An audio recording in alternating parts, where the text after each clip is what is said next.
நேற்று ஒருத்தர பார்த்தோம், பார்த்து ஒருத்தர மறந்தோம்.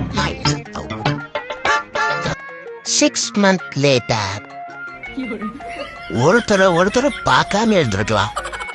தீபாவளிக்கு சேலை வேணுமா சுடிதார் வேணுமான்னு கேட்டேன். உங்களுக்கு எது ஈஸியோ அதை வாங்கி கொடுவேன்னு சொன்னான். அப்ப புரியல, தோற்றி கைரேக போனதுதான் மிச்சம். என்னக்கா டெய்லி சாதா தோசையா சாப்பிட்டு இருக்கீங்க? இன்னைக்கு ஆனியன் தோசை சுட்டு கொடுக்குறேன், சாப்பிடுங்க. சரி சுட்டு வை, வந்து சாப்பிடுற.